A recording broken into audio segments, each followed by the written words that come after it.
والذین یبیتون لربہم سجدا وقیاما، وہ لوگ کتنے کامیاب ہیں جن کی راتیں سجدوں اور قیام میں بیت جاتی ہے. امن ہوا قانت آناء اللیل.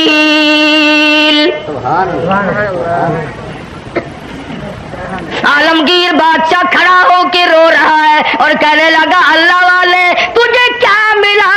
دنیا میں میرا راز کھول دیا، اب میں بڑا مشکل میں ہوں. اگر میں اپنا راز بتاتا ہوں تیرا جنازہ پڑھانے والا کوئی نہیں، تیرا جنازہ پڑھاتا ہوں تو میرا راز نہیں بچتا. اللہ والے میں مصیبت میں آ گیا ہوں. میری تو بڑی تمنا تھی میرے رب کے سوا کوئی نہ جانتا میں کیسا ہوں.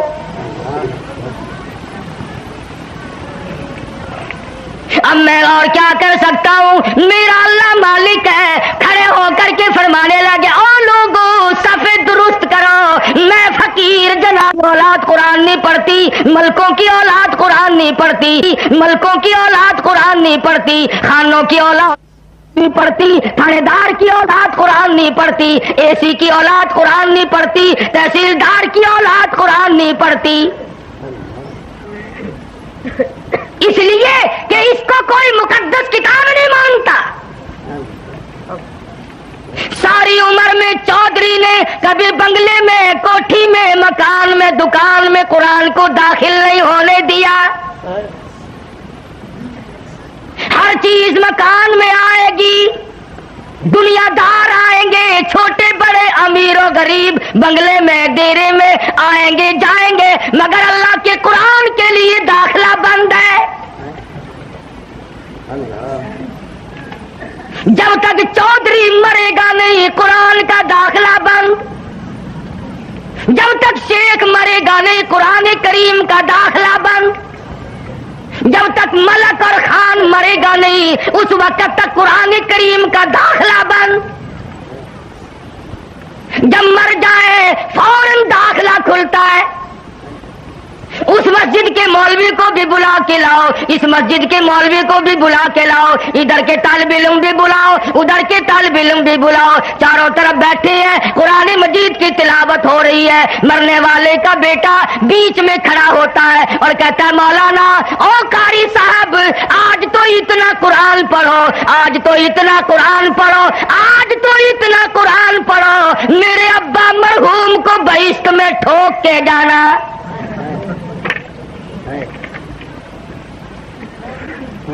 داخلہ کو ملنا نہیں، ٹھوکنا ہی پڑے گا. آج قرآن یاد آیا، اس کا مطلب تو یہ ہوا کہ یہ قرآن مردوں کے لیے اترا ہے. موٹر کار زندوں کے لیے، ہوائی جہاز زندوں کے لیے، ریل گاڑی ہوائی تمام سواریاں، تمام سبزی ترکاری پھل فروٹ، عورت مرد کے لیے، مرد عورت کے لیے زندہ چاہیے. اور لوگوں انصاف کرو، ہر چیز زندوں کے لیے، خدا کا قرآن مردوں کے لیے. پڑھنا چاہیے جی، بڑا سوال ہے جی، بڑا سوال ہے جی. جتنا قرآن پڑھ سو کب ٹھہرسی، عقل نہیں رہتی آدمی میں بات کرنے کی. اب یہی وجہ ہے نا عقل ٹھکانے نہیں رہی. یوں کہ یہ جو مولوی ہے نا، مولویوں نے بیڑا گرک کر دیا. کیسے بیڑا گرک کر دیا مولویوں نے؟ ہم نے کیا اپنا کیا، تمہارا تو نہیں کیا. جو آدمی آنکھ میں دل ختم دلایا کرتا تھا اب سال میں بھی نہیں دلواتا. یہ ہمارا نقصان نہیں؟ جو پہلے ساتھ مٹھائی پہ ختم دلوایا کرتا تھا اب گڑ کے چاولوں پہ ختم دلواتا ہے. ہمارا نقصان نہیں؟ پہلے قورمے پہ ختم آیا کرتا تھا اب آلو شریف پہ ختم آنے لگا ہے. نہ تمہیں گیس پیدا کرتے ہیں آلو، مردوں کو نہیں کریں گے.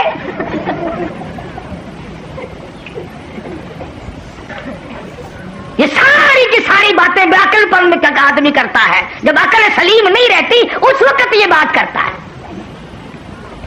امام الانبیاء محبوب کبریا حضرت محمد مصطفیٰ صلی اللہ تعالی علیہ وسلم کے نوجوان صحابہ مرد تھے یا جوان تھے، امیر تھے، غریب تھے، تمام کے تمام نے کمال کر دیا. اور خود خدا کہتا ہے اولئک کتب فی قلوبہم الایمان. یہ وہ لوگ ہیں جن کے دلوں پہ میں نے ایمان لکھ دیا. اور فرمایا والانصار الذین اتبعوہم بإحسان رضی اللہ عنہم ورضوا عنہ.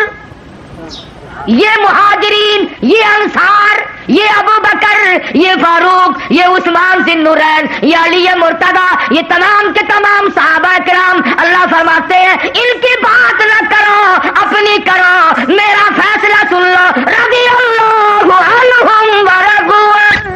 تم سے راضی، یہ مجھ سے راضی. میں بھونکنے والے کون ہو؟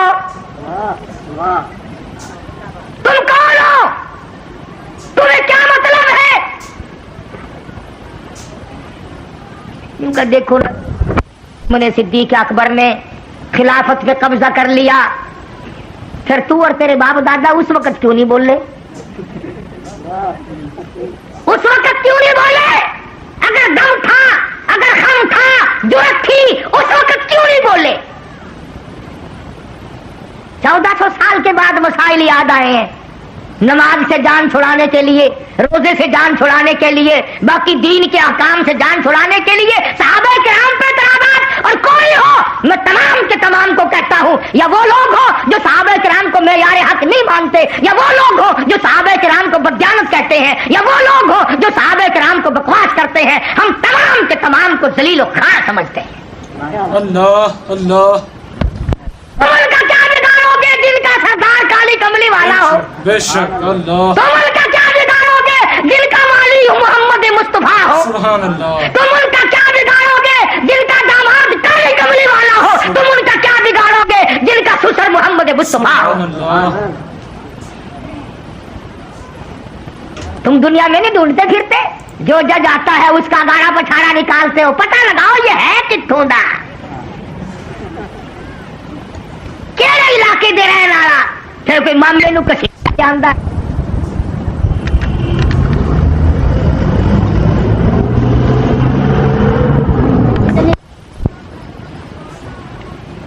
ارشاد فرمایا لوگوں، میں نے تمام لوگوں کے احسانات کا بدلہ چکا دیا، پر ابو بکر کے احسان کا بدلہ خدا دے گا. تم نے بھی تجویزیں بنائی، میں نے بھی تجویز بنا لی، میری تجویز کامیاب رہے گی. چاروں طرف سے دشمن اکٹھے ہو کر کے آ گئے. نبی کو اڑا دو، ختم کر دو، قتل کر دو. ابو جہل نے تلواریں سب کو ننگی دے دی اور کہا کندھے سے کندھا ملا کر کھڑے رہنا، نکل نہ جائے نبی. سارے کے سارے ایک دوسرے سے کندھا ملا کر کھڑے ہو گئے. اور ادھر حکم ملا میرے محبوب اسی وقت ہجرت کرو، چلو مکہ چھوڑ کر. عرض کیا الہ العالمین، مجھے کل حکم دے دیا ہوتا، پرسوں مجھے حکم مل جاتا، میں چپکا سا نکل جاتا. آج تو یہ چاروں طرف کھڑے ہیں، میں کیسے نکلوں گا؟ آواز آئی کالی کملی والے، اگر میں کل لے جاتا، پرسوں لے جاتا، چوتھ لے جاتا، یہ بغلے بجاتے اور یہ کہتے ہمیں پتا نہ چلا، ورنہ یوں کر دیتے، یوں کر دیتے. میرے محبوب مزہ تو آ جائے گا، تلواریں ننگی ہو، یہ کندھے سے کندھا ملا کر کھڑے ہو، اور میں اپنے محبوب کو اگر بچا کر نہ لے جا سکوں تو میری خدائی کیا ہوئی؟ نعرہ تکبیر، آج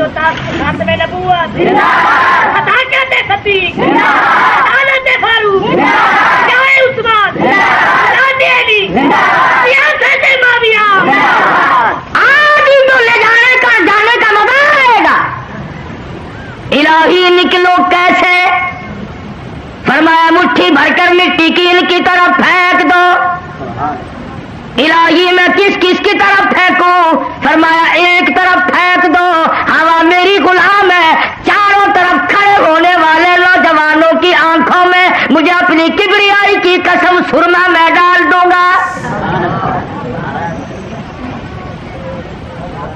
نبی نے مٹھی بھر کر مٹی کی پھینک دی. سب کی آنکھوں میں تشریف لے گئی. ایک دوسرے کو برابر میں کہنے لگے کیوں ہے بدماش میری آنکھ مٹی پھینک دی. انہوں نے کہا واہ پہلے پھینک کر پھر بھونکنا بھی شروع کر دیا. تلواریں تو دی پھینک اور لگ گئے ایک دوسرے کی مالش کرنے. ابو جہل جو آیا آ کے کیا دیکھتا ہے حجرے کے چاروں طرف ماتم ہو رہا ہے. کہنے لگا بھلے لوگوں یہ کیا شروع کیا تم نے, یہ کبڈی کبڈی کیسی ہو رہی ہے. اندر کا بھی پتہ کیا. ادھر کالی کملی والے صلی اللہ علیہ وسلم نے اللہ میاں کی حضور میں عرض کر دیا میں چلتا تو ہوں جاتا تو ہوں ہجرت ضرور کروں گا تیرے اذن اور امر کے بغیر تو میں جی نہیں سکتا.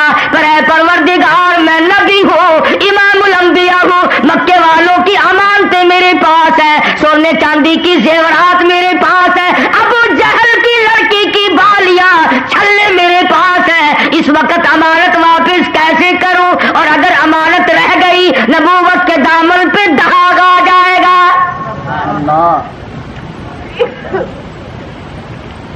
امانت واپس نہ ہوئی تو نبوت کے دامن پہ داغ آ جائے گا. اور ایک ہم ہیں سچے عاشق امانت رکھ کر واپس لے کے تو دکھاؤ. ہم دیوانے ہیں ہم پروانے ہیں کوئی امانت رکھ کر لے کے تو دکھائے. ادھار وصول نہیں ہوتا کہ امانت کون واپس کرے. صحابہ کرام وہ نوجوان تھے یہود و نصارا عیسائی لوگ 2-2 سال کے لیے سفر میں جاتے تھے اپنی جوان خوبصورت بچیوں کو صحابہ کرام کے گھروں میں چھوڑ جاتے تھے.